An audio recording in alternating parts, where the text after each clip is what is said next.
0. So, students, in our previous class we have completed our 40 questions. Now, our question number 41 is, John bought 2 bags of wheat weighing 67 kg and 89 kg respectively. He used 45 kg of wheat. How much wheat remained unused?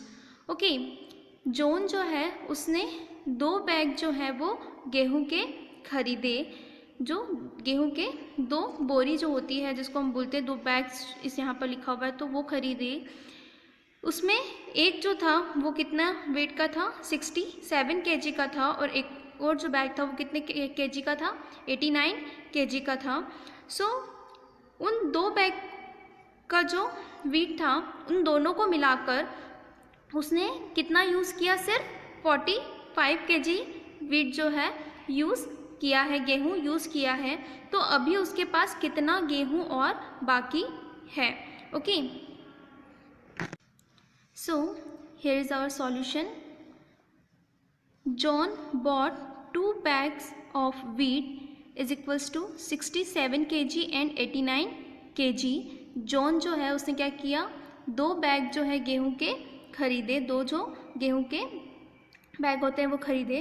तो एक कितने का था, 67 kg का था, and दूसरा जो था वो कितने का था, 89 kg का था। तो इसको क्या करेंगे, हम दोनों को क्या कर लेंगे, प्लस कर देंगे। तो ऊपर हम यहाँ पर केजी लिखेंगे, इसकी यूनिट लिखेंगे, और नीचे 67 प्लस 89 लिख देंगे। ओके, अब 9 और 7 कितने होते हैं, तो आपको काउंट करके देखने हैं। 9 के बाद 10, 11, 12, 13, 14, 15, 16 का 6, ठीक है। 9 और 9 के बाद 7 और आपको काउंट करने, तो आपको क्या मिल जाएगा, 16 मिल जाएगा। 16 का 6 हमने यहाँ लिखा और कैरी जो है वो 1 फॉरवर्ड कर दिया। ओके, नाउ 8 और 6 और 8 कितने होते हैं, तो 6 और 8 हम यहाँ पर काउंट करेंगे। 8 के बाद हम और 6 और काउंट कर लेते हैं, तो 6 के बाद 8 काउंट करें या 8 के बाद 6, वो इक्वल ही आता है। ओके, प्लस में आप किसी को भी किसी से प्लस करें, मतलब इसको इससे या इसको इससे प्लस करें तो आंसर सेम ही आता है। तो हम 6 के बाद 8 और काउंट करेंगे, तो 7, 8, 9, 10, 11, 12, 13, 14, ठीक है। हमने 8 और काउंट किए 6 के बाद, तो क्या है हमारे पास 14, और ऊपर का 1 हमारे पास कैरी है, तो क्या हो जाएगा हमारे पास 15।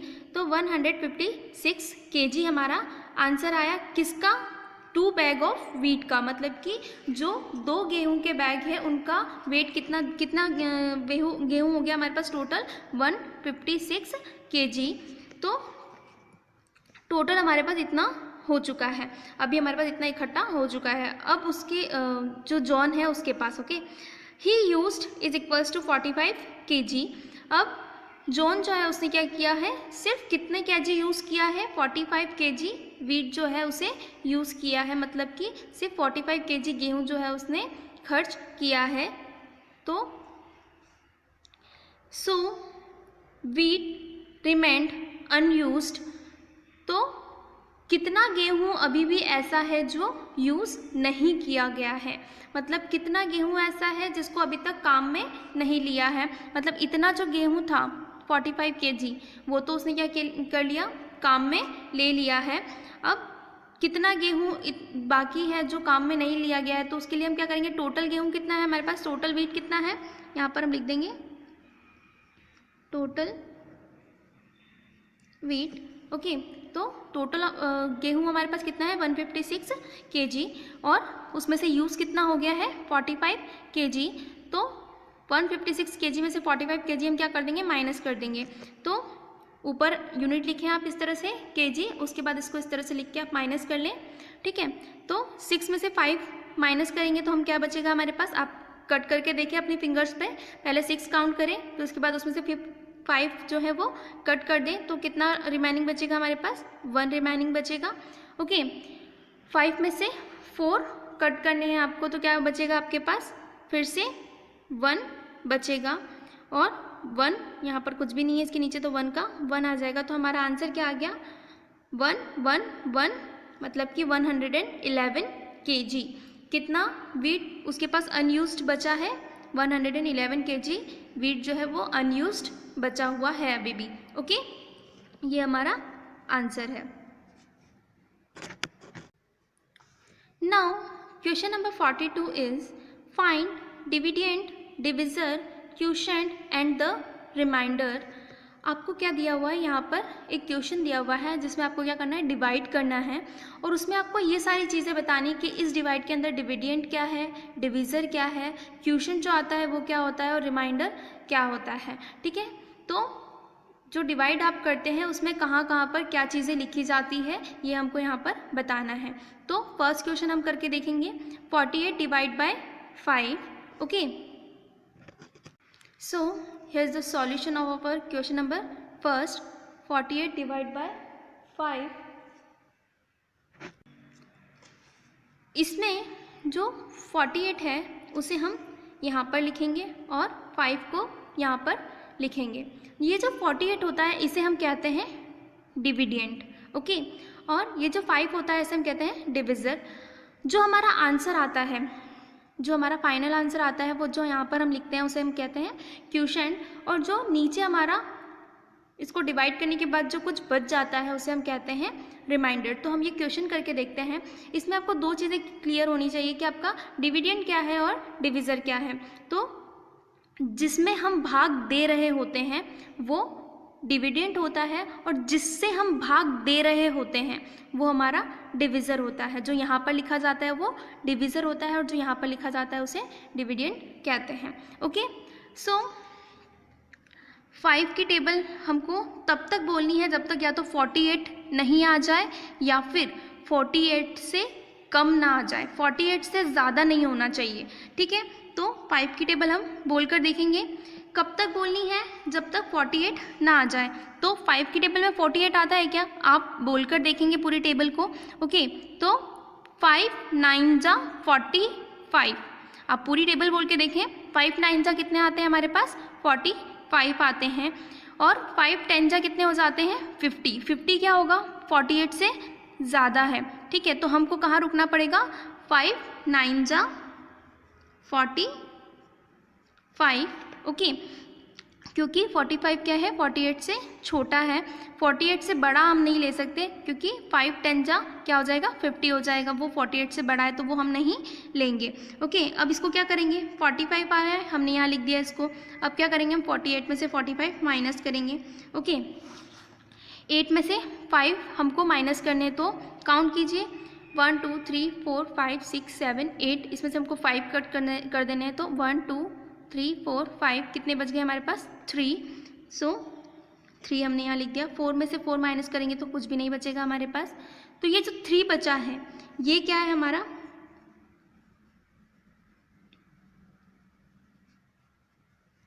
रिमाइंडर है। ओके, सो ये हमारा सॉल्यूशन था हमारे फर्स्ट क्वेश्चन का।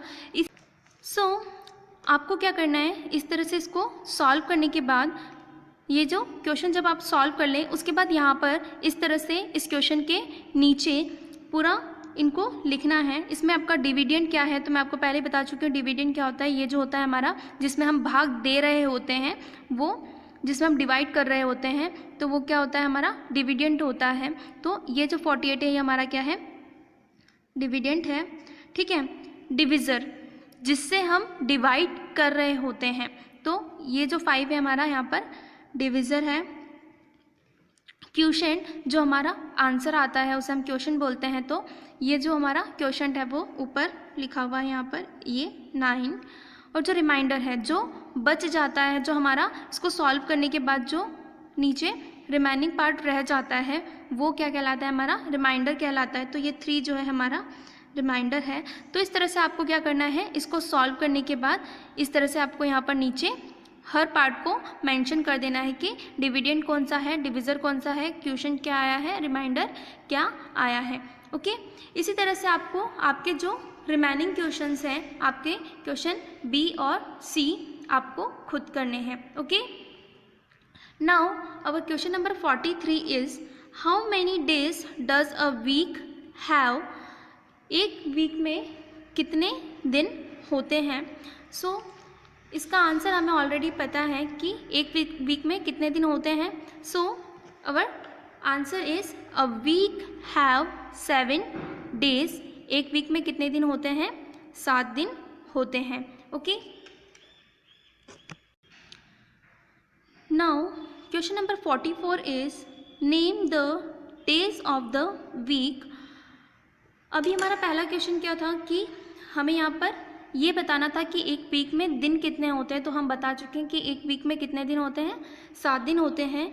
नाउ अवर सेकंड क्वेश्चन क्या है कि वीक में कितने दिन होते हैं, उन दिनों के नाम हमें यहाँ पर लिखने हैं. ठीक है. तो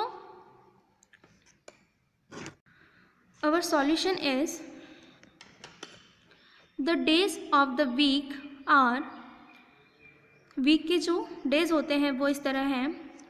first Monday, Tuesday, Wednesday, Thursday, Friday, Saturday and Sunday. Okay. So ये हमारे वीक के जो डेज होते हैं उनके नेम हैं. Okay. Now question number 45 is right down names of the months having 30 days. Total month कितने होते हैं हमारे 1 ईयर में कितने मंथ होते हैं? 12 मंथ्स होते हैं. ओके. तो उन 12 मंथ्स में कौन से मंथ ऐसे होते हैं जिनमें 30 days होते हैं? मतलब एक मंथ के अंदर कितने डेज होते हैं? 30 days होते हैं. ऐसे कौन कौन से मंथ हैं जिनके अंदर 30 days होते हैं? उन सारे मंथ के नेम हमको क्या करने हैं? यहाँ पर लिखने हैं. Okay. So our answer is April, June, September and November. Okay. So ये जो 4 मंथ हैं वो क्या है? 30 days होते हैं. इन 4 मंथ में 30 days होते हैं. Okay. Now our next question is question number 46. Write down names of the months having 31 days. So अभी हमने कौन से डेज लिखे? कौन से मंथ के नेम लिखे हैं जिसमें 30 days होते हैं? नाउ अब हमको वो मंथ के नेम लिखने हैं जिसमें 31 days होते हैं. तो जो मंथ बच गए हैं उन सभी में क्या होते हैं? 31 days होते हैं एक्सेप्ट फरवरी. ओके. फरवरी जो होता है उसमें हमारे 28 days होते हैं और अगर वो लीप ईयर है तो उसमें 29 days होंगे. ओके. सो 31 days वाले मंथ कौन कौन से हैं हमारे? जनवरी, मार्च, मई, जुलाई, अगस्त, October and December. Okay. So ये सारे जो मंथ हैं इनमें क्या होते हैं? 31 days होते हैं. Okay. Now question number 47. Shade 1/2 of each figure with pencil. आपको अपनी पेंसिल का यूज़ करके ये जो भी फिगर दिए हुए हैं उसका हाफ पार्ट जो है वो शेड करना है. हाफ पार्ट मतलब कि बिल्कुल आधा हिस्सा. जैसे ये जो फिगर है इसमें 1 2 3 4 5 6 7 8. तो 8 का हाफ पार्ट क्या होता है? 8 का हाफ होता है 4. तो आपको इसमें क्या करना है? 4 पार्ट जो है वो शेड करना है. Okay.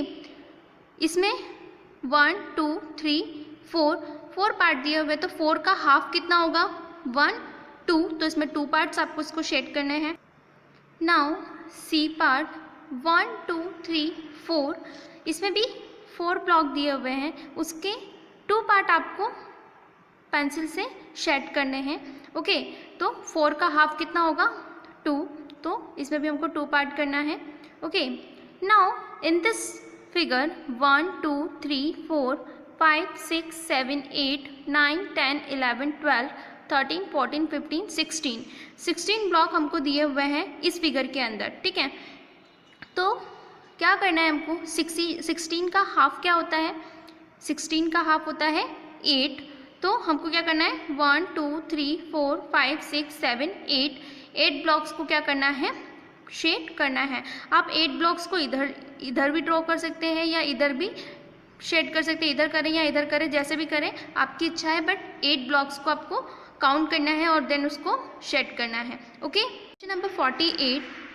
Right the fraction in the box corresponding to shaded part in each figure. ठीक है, ये आपको यहाँ पर कुछ पिक्चर्स दे रखे हैं, कुछ फिगर दिए हुए हैं। ठीक है, तो आपको क्या करना है कि अभी तक हम क्या कर रहे थे, हम इस तरह के डायग्राम दिए हुए थे और इस तरह के डायग्राम में हम क्या करते थे, इन्हें शेड करते थे। और जो शेड वाला हिस्सा होता है उसको हम क्या रखते हैं, जब हम फ्रैक्शन में लिखते हैं तो शेड वाले हिस्से को ऊपर लिखते हैं और टोटल नंबर ऑफ बॉक्स जितने होते हैं उन्हें नीचे लिखते हैं। यही कर रहे थे। ठीक है, तो यहाँ पर हमको क्या करना था, ब्लैंक बॉक्स में शेड करना था। बट अब हम क्या करेंगे, हमें शेड किए हुए फिगर्स दिए हुए हैं, अब हमको उनकी फ्रैक्शन लिखनी है। तो अब सबसे पहले हमको क्या करना है कि ये जो फिगर दिया हुआ है उसमें देखना है कि बॉक्स कितने हैं, जो ये जो हमें फिगर है इसके अंदर कितने बॉक्सेस दिए हुए हैं, कितने कॉलम शेड हैं, कितना अनशेड पार्ट है। तो यहाँ पर 1 और 2 ब्लॉक हमको दिख रहे हैं, 2 बॉक्स दिख रहे हैं। ठीक है, उसमें से एक पार्ट शेड है और एक पार्ट अनशेड है, मतलब उसमें शेड नहीं किया हुआ है। तो इसमें क्या लिखेंगे हम, इसका फ्रैक्शन क्या होगा, 1 2। टोटल ब्लॉक कितने हैं, 2 है, उसमें से 1 पार्ट फिल है, तो इसकी फ्रैक्शन क्या बनेगी, 1/2। ठीक है, तो जो शेडेड पार्ट होता है उसको हम ऊपर लिखते हैं और जो टोटल नंबर ऑफ ब्लॉक रहते हैं उसको हम नीचे लिखते हैं। Okay, now 1 2 3 4 5 6 7 8। ठीक है, इसमें टोटल नंबर ऑफ ब्लॉक्स कितने हैं, 8 है। 1 2 3 4 5 6 7 8 बॉक्सेस हैं इसके अंदर। अब उन 8 बॉक्सेस में से कितने बॉक्स शेड किए हुए हैं, 1 2 3 4 5। ठीक है, तो 5 बॉक्स शेड किए हुए, तो 5 को हम क्या करेंगे, ऊपर लिखेंगे। और टोटल बॉक्सेस कितने हैं, नंबर ऑफ बॉक्सेस कितने हैं, तो उनकी काउंटिंग हम यहाँ पर नीचे लिखेंगे, 8 5/8। ओके, तो इस तरह से हमने इनको किया है। ये जो रिमेनिंग 2 क्वेश्चन है वो आपको खुद करना है। Okay, question number 49, right the time shown by each clock in the box. यहाँ पर कुछ क्लॉक आपको दी हुई हैं, तो आपको क्या करना है, इस बॉक्स में इन क्लॉक को देखकर यहाँ पर टाइम लिखना है। ओके, सो हम जब भी क्लॉक को देखते हैं हमें यहाँ पर इसमें 2 हैंड्स दिखाई देते हैं, 1 is shorter hand and 1 is longer hand.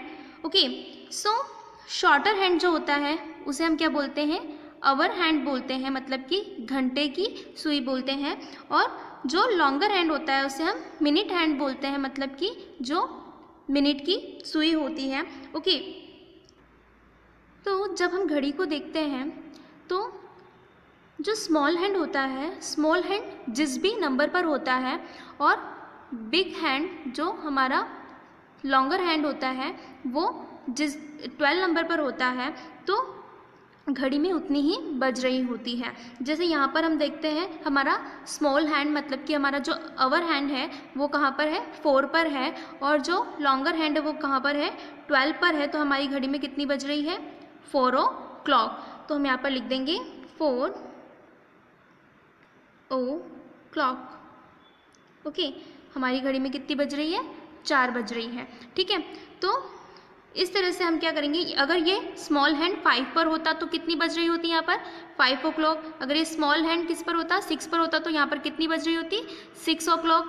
Small hand 7 पर होता तो कितनी बज रही होती, 7 o'clock। अगर ये 8 पर होता तो 8 o'clock। मतलब कि अगर एक जो लॉन्गर हैंड है वो 12 पर होना चाहिए, और ये जो स्मॉल हैंड है वो रोटेट होता रहता है। रोटेट वो भी होता है, बट ये जो स्मॉलर जो हैंड है, ये शॉर्टर हैंड है, ये जब जिस भी नंबर पर जाता है, और अगर लॉन्गर हैंड जो है वो 12 पर है, तो क्या होता है, उतनी ही घड़ी में बज रही होती है। ओके, नाउ बी, यहाँ पर जो शॉर्टर हैंड है वो 3 और 4 के बीच में है, ना बिल्कुल 3 पर है ना 4 पर है, 3 और 4 के बीच में है। और जो लॉन्गर हैंड है वो कहाँ पर है, 6 पर है। ठीक है, तो इस कंडीशन में कितने हो रहे हैं, 3 से आगे बढ़ चुका है, बट अभी 4 पर आया नहीं है हैंड। ठीक है, ये जो शॉर्टर हैंड है ये 3 से निकल चुका है, लेकिन अभी 4 पर नहीं आया है। और ये जो लॉन्गर हैंड है वो कहाँ पर है, 6 पर है, मतलब कि इसने हाफ पार्ट जो है इसका कंप्लीट कर लिया है। ठीक है, तो इसको हम कैसे पढ़ेंगे, 3 past 30। ओके, तो हम इसको इस तरह से लिख देंगे। जब हम इसे लिखेंगे तब हम किसे लिखेंगे, इसे half past 3। Okay, half past 3, या फिर हम इसको एक तरह और लिख सकते हैं 3:30 o'clock। ठीक है, आप जैसा चाहें वैसा लिख सकते हैं, ये दोनों तरीके सही होते हैं। ठीक है, तो ये जो रिमेनिंग 2 है वो आपको खुद करना है। इसमें आपको ये बिल्कुल इसके जैसा है और ये वाला जो है वो बिल्कुल इसके जैसा है, तो आपको ये देखकर बताना है कि ये क्या है। Okay, look at the following objects and right their names of their shapes. यहाँ पर आपको ये कुछ फिगर्स दिए हुए हैं, इन्हें देखकर आपको क्या करना है, इनके नेम्स लिखने हैं कि कौन सा शेप आपको ये दिखाई दे रहा है। तो ये आपको कौन सा शेप दिखाई दे रहा है, स्फेयर। ओके, ये क्या आपको दिख रहा है, स्फेयर जैसा दिखाई दे रहा है। ठीक है, ये इसको हम क्या कहते हैं, क्यूबॉइड। ओके, तो यहाँ पर हम लिखेंगे क्यूबॉइड। ये हमारा क्यूब है तो हम यहाँ पर लिखेंगे क्यूब। नाउ ये हमारा सिलेंडर है तो हम इसे सिलेंडर लिखेंगे यहाँ पर नीचे। इसका शेप सिलेंडर की तरह है तो इसे यहाँ पर ये हम लिखेंगे। इसका शेप कैसा है, कोन जैसा है, तो इसको हम क्या लिखेंगे, कोन। और ये भी इसका शेप भी क्या है, क्यूबॉइड जैसा है, तो इसको भी हम क्या लिखेंगे, यहाँ पर क्यूबॉइड लिखेंगे। Okay, So students, I hope you all got understand these questions. Now your homework is that you have to write these questions and their solutions in your fair copy and also complete the remaining questions. आपको क्या करना है कि आज जो हमने questions किए हैं उन सभी क्वेश्चंस को क्या करना है, आपको अपनी फेयर कॉपी में नोट डाउन करना है। और जो कुछ रिमेनिंग क्वेश्चंस हैं जो मैंने नहीं कर पाए हैं वो क्वेश्चंस भी आपको क्या करना है, अपनी फेयर कॉपी में कंप्लीट करना है। ओके, यहाँ पर ये आपकी एक्सरसाइज जो है वो क्या हो चुकी है, कंप्लीट हो चुकी है। सो इस एक्सरसाइज के कंप्लीट होने के बाद मैं आपको एक पीडीएफ के फॉर्म में जो क्वेश्चंस मैंने करवाए हैं उन क्वेश्चंस का पीडीएफ आप लोगों को भेजूंगी। सो आप लोग उसमें से देखकर क्वेश्चंस और उनके सॉल्यूशन को नोट कर सकते हैं। और जो रिमेनिंग क्वेश्चंस है जो उनके जैसे सिमिलर क्वेश्चंस है वो आप लोगों को खुद करना होंगे। Okay, thank you.